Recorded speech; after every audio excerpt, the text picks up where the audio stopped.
علماء نے ایک چیز فرمائی، اب سن لیجئے بڑے غور سے، جتنے بھی موجودہ مجتہدین ہیں وہ سب ایک بات فرماتے ہیں، اور جتنے بھی محقق علماء نے باتیں کہی وہ فرماتے ہیں کہ استخارے کی جتنی بھی روایات آئی ہیں وہ سب ضعیف السند، سب کی سند کمزور۔ اسی طریقے سے جیسے کہ آیت اللہ جواد، شیخ جواد تبریزی، یہ آپ کے سامنے شیخ جواد تبریزی، انہوں نے باقاعدہ ان کی کتاب صراط النجات، اس میں اس مسئلے کو لکھا ہے، کہا کہ ساری ضعیف السند روایتیں ہیں استخارے کے سلسلے میں۔ اور آیت اللہ ناصر مکارم شیرازی نے قواعد الفقی نامی جو ان کی کتاب ہے اس میں باب القرآ جو ہے اس کے اندر ساری روایتوں کو ضعیف لکھا ہے جو استخارے کے سلسلے میں ہیں، اور کہا کہ جن علماء نے بھی اس کے جائز ہونے کا فتویٰ دیا، ایک بہت مشکل جملہ کہتا ہوا گزروں گا، اس کی وضاحت نہیں کروں گا، سارے علماء نے جنہوں نے استخارہ کرنے کو جائز کہا ہے، جب ساری روایتیں ضعیف ہیں تو اس کی جواز کے جو فتوے ہیں وہ کس بات پہ آئیں؟ کہا کہ قاعدہ ہے قاعدۃ التسامح فی ادلۃ السنن، سنت کی دلیلوں کے اندر صرف نظر اور تسامح چل جاتا ہے، یہ قاعدہ فقہ کا جو آپ کو سمجھنے کی فی الحال ضرورت نہیں ہے، اس کے تحت انہوں نے سب نے فتوے دیے ہیں کہ استخارہ کیا جا سکتا ہے،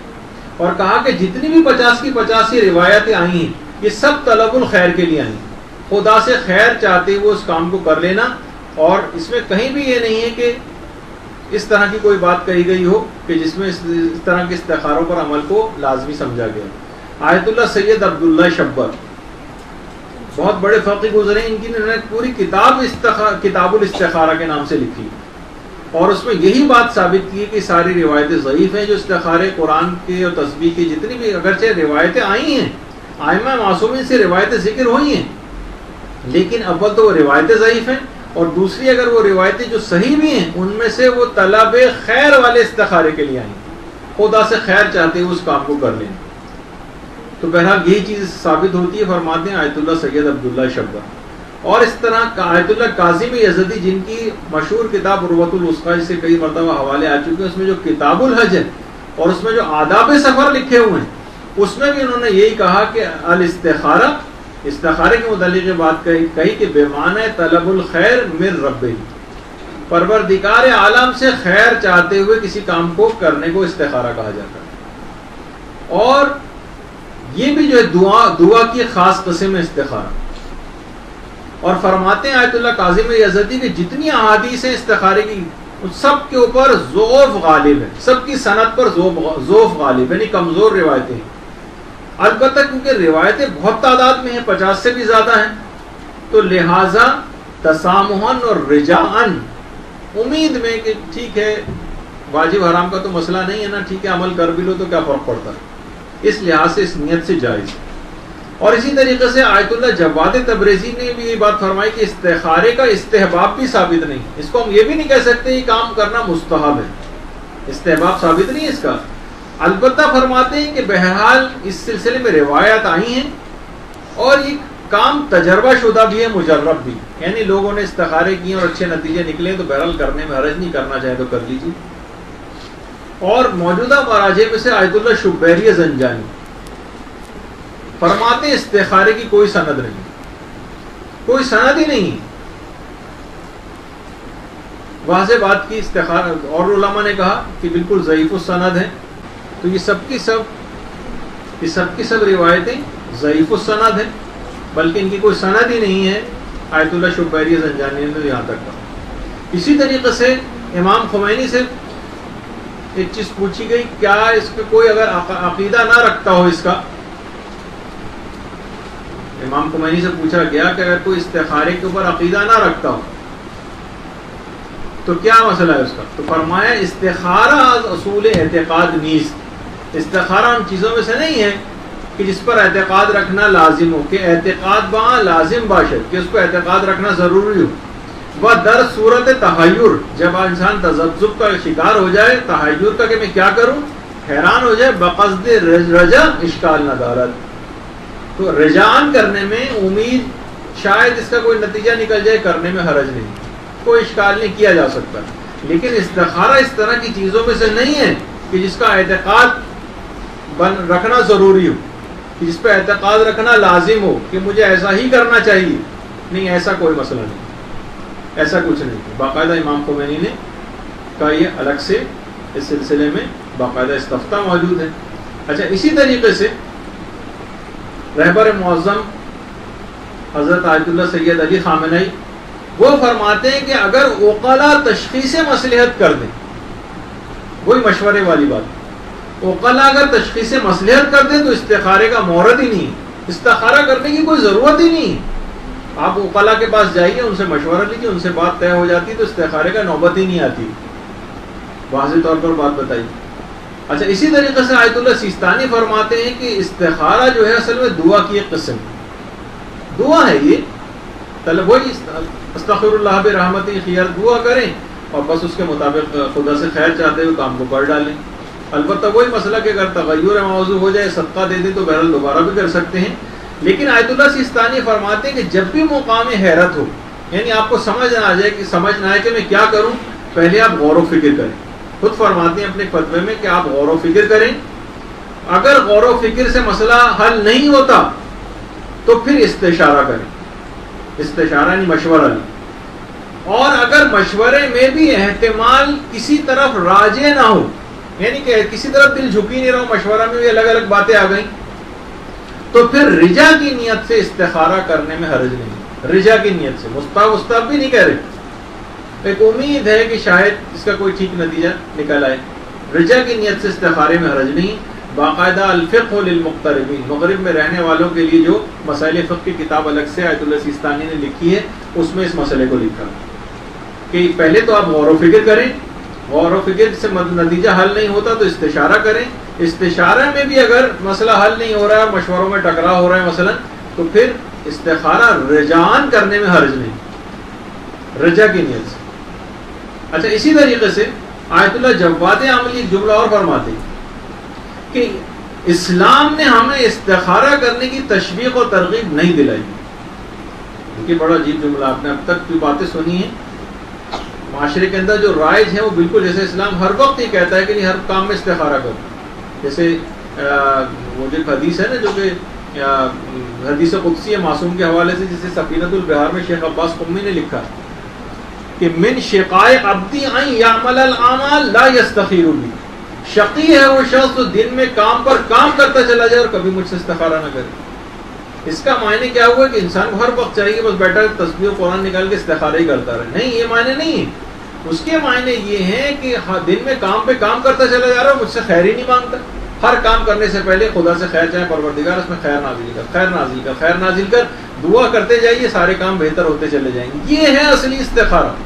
وہ والے استخارے کی اسلام نے کوئی شوق نہیں دلائی, کوئی ترغیب نہیں دلائی کہ ہر وقت انسان تسبیح اور قرآن لے کے بیٹھا رہے اور راتوں کو علماء کو جا کر تنگ کرے. اسی طریقے سے آیت اللہ سید محمد حسین طباطبائی, انہوں نے باقاعدہ میں ان کی کتاب تفسیر المیزان جلد نمبر 6 صفحہ نمبر 118,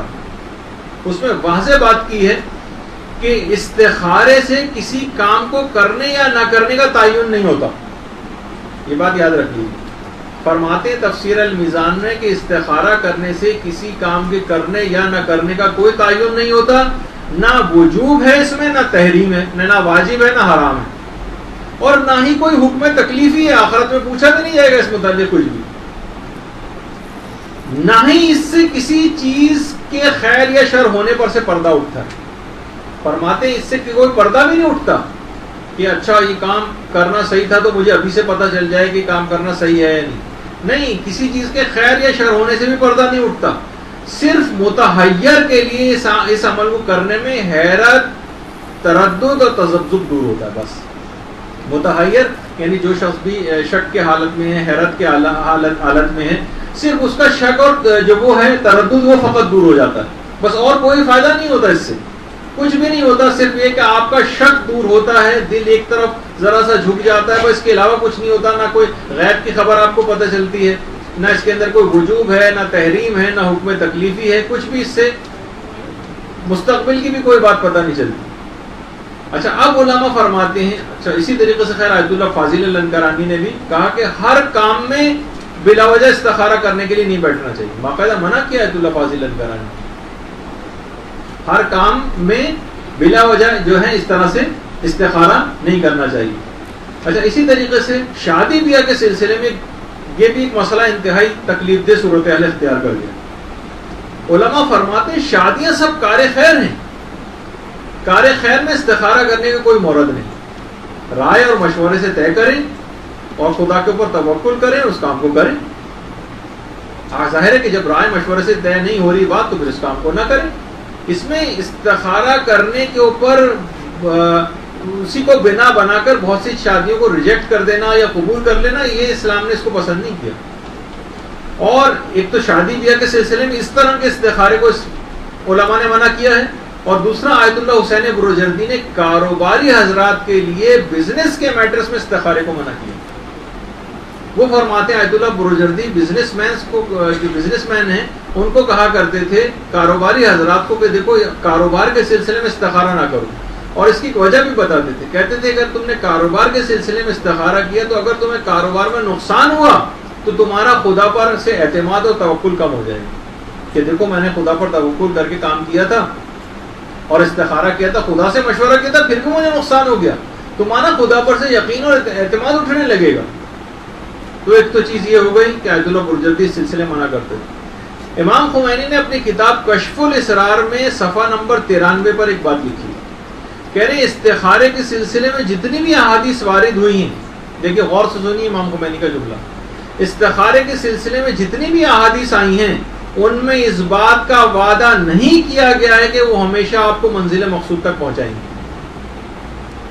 بلکہ یہ کہا گیا ہے کہ جو خدا سے خیر طلب کرتا ہے خدا اسے خیر عطا کر دیتا ہے، اگر اس دنیا میں کسی اس کی بہتری ہے تو اس دنیا میں خیر عطا کر دے گا، ورنہ آخرت میں اس کا ثواب ذخیرہ کر دیا جائے گا۔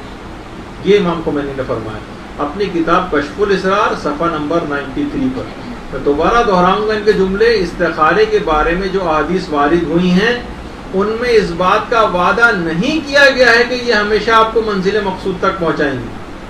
بلکہ یہ کہا گیا ہے کہ جو بھی خدا سے خیر طلب کرتا ہے خدا اسے خیر عطا کر دیتا ہے، اگر اس دنیا میں بھلائی ہے تو دنیا میں خیر عطا کر دے گا، ورنہ آخرت کے لیے ذخیرہ کر دیا جائے گا۔ یہ بس استخارے کا صحیح مفہوم۔ آیت اللہ ابراہیم امینی، یا ان کی کتاب کشف الاسرار امام خمینی کی، جس میں انہوں نے صفحہ 93 پر یہ بات لکھی، آیت اللہ ابراہیم امینی انہوں نے سب سے زیادہ گھریلو معاملات پر، سب سے زیادہ ازدواجی معاملات پر اور سب سے زیادہ تربیت اولاد کے سلسلے میں بہت بڑا کام آیت اللہ ابراہیم امینی کا۔ انہوں نے خود فرمایا کہ مشورہ ہمیشہ استخارے پر مقدم، اگر آپ کی تحقیق کا نتیجہ بہتر ہے تو آیت اللہ ابراہیم امینی فرماتے ہیں کہ اس کے مطابق عمل کیجیے، استخارے کی کوئی ضرورت نہیں۔ اور فرماتے ہیں کہ بعض اشخاص ہر کام میں استخارہ کرنے بیٹھ جاتے ہیں، یہ کام اکثر بے محل استخارہ کرنے کی وجہ سے کاموں میں رکاوٹ آتی ہے اور ایسے استخارے کاموں میں پریشانی کا باعث بن جاتے ہیں، مسئلہ حل نہیں ہوتا، کاموں میں اور پریشانی بڑھ جاتی ہے بے محل استخارے۔ اور آیت اللہ مظاہری، دوسرا نام سب سے زیادہ جو گھریلو معاملات پر، ازدواجی معاملات پر، شوہر و بیوی کے لڑائی جھگڑے اور گھریلو پہ، آیت اللہ حسین مظاہری، ان کی بہت کتابیں اردو میں ترجمہ ہو چکی ہیں۔ آیت اللہ مظاہری نے کئی داستانیں نقل کی ہیں اور کئی واقعات نقل کی ہیں ان نوجوان لڑکے اور لڑکیوں کے لیے جو بے محل استخاروں کی بھیٹ چڑھ گئی، کئی واقعات لکھے، کہا کہ لڑکیاں کتنی برباد ہو گئی ہیں استخاروں کی وجہ سے، کتنی اپنے گھر بیٹھ گئیں اور کتنی ایسی ہیں جو بیٹھے بیٹھے گھروں میں بوڑھی ہو گئی۔ کتنے خاندان ایسے میں جانتا ہوں کہ جہاں پر 6-6 7-7 لڑکیاں گھروں میں بیٹھی بیٹھی بوڑھی ہو گئیں، لیکن استخاروں کی وجہ سے ان کے والدین وہ جاہلانہ قسم کی ان باتوں میں آ کر اور استخارے دیکھ دیکھ کر اچھے اچھے لڑکوں کے رشتے ٹھکراتے رہے، اور یہاں تک کہ کتنا بڑا ظلم ان لوگوں نے کر دیا۔ اسی اعتبار سے خود آیت اللہ مظاہری فرماتے ہیں کتنی لڑکیوں کے رشتے کہ لڑکا ہر لحاظ سے فرماتے ہیں کہ میں نے دیکھا کہ وہ لڑکا ہر لحاظ سے لڑکی کا کفو بھی تھا، ہر لحاظ سے برابر بھی تھا، لیکن پھر بھی والدین نے استخارہ دیکھ کر منع کیا، اور اس کے بعد پھر کسی اونگی بونگی کسی جگہ، تو میرے اپنے الفاظ ہیں، کسی ایسی جگہ اس لڑکی کی شادی ہو گئی، اور اس کے بعد وہ ساری زندگی کے لیے اپنا سر پکڑ کے اب روتی ہے کہ بہترین ہر لحاظ سے جو کفو لڑکا تھا اس کو کھو کر اور استخارے کی وجہ سے بیس بنا کر کتنی خواتین کو اس طرح سے جو ہے وہ نقصان اس سلسلے میں پہنچایا گیا۔ تو توکل کرتے ہوئے کسی بھی کام کو کرنا ایک بہت بڑی چیز ہے کہ جس کو ہمیشہ جس کا جو ہے وہ خیال رکھنا چاہیے. اور اب دیکھیے آپ نے کتنے افراد ایسے ہیں جو خدا پر توکل کرتے ہوئے اس قسم کے استخارے کرتے ہیں. کتنے افراد ہیں ایسے؟ الا ما شذ و نظر، کوئی ہوں گے ایک آدھ لوگ ہو سکتا ہے کسی جگہ پہ جس قسم کا استخارہ کرتے ہوں، ورنہ ہر کوئی شادی بیاہ کے معاملات میں کچھ ہو وہی استخارہ لے کے بیٹھ جاتا ہے جس کی صنعت کے متعلق اور جس کے متعلق. اب یہ نہیں کسی جگہ آپ یہ کہتی پھریں کہ ہم نے بالکل زیرو کر دیا اس کو، نہیں، اشکال کوئی نہیں ہے. اگر رجا کی نیت سے اس استخارے کو کیا جا سکتا ہے، لیکن ایک علمی بات ہو کہ استخارے کی جتنی روایتیں ساری ضعیف السند ہیں، اور وہ روایتیں کہ جس میں استخارے کی تاکید بھی کی گئی ہے تو وہ والا استخارہ جو طلب الخیر کے لیے آیا ہے، یہ تمام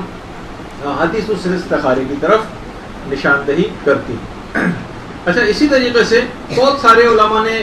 اس سلسلے میں اور بھی چیزیں کہی ہیں، اور کہ امام خمینی نے تو استخارے کے لیے بہت سارے اشعار بھی کہے ہیں، اور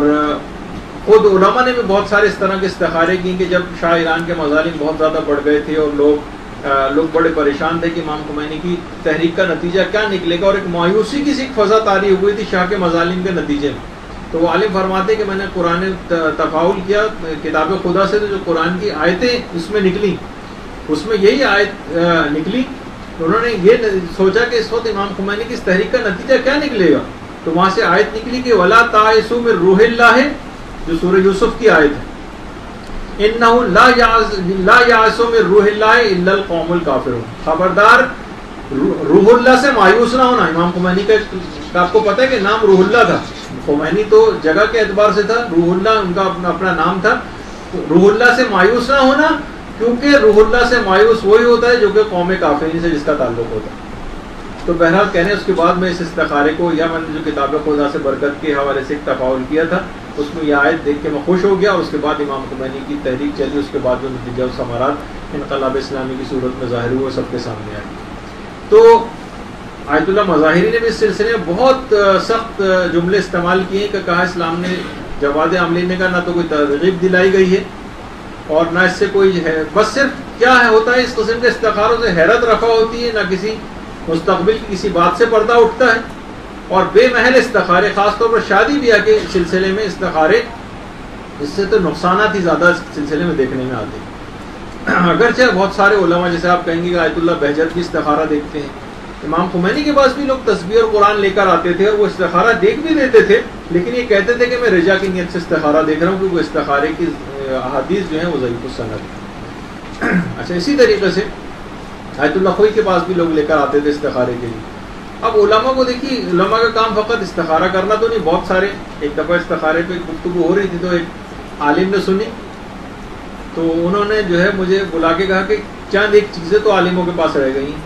جس کے لیے لوگ ان کے پاس آتے ہیں. استخارہ، اس میں بھی آپ کہہ رہے ہیں کہ استخارہ اگر خود ہی دیکھ لو جا کے تو پھر تو ہمارے پاس کوئی آئے گا نہیں. یعنی اپنے لحاظ سے انہوں نے مذاق میں مجھے، میرے دوست تھے، انہوں نے ایک بات کہی. تو بہرحال تو علماء کو بجائے استخارہ دیکھنے کو پڑھنے پڑھانے کا بھی وہ کام کرنے دینا چاہیے میرا خیال ہے، تو تاکہ علمی لحاظ سے وہ آگے بڑھے. برحمتک یا ارحم الراحمین وصلی اللہ علی محمد وآلہ الطاہرین.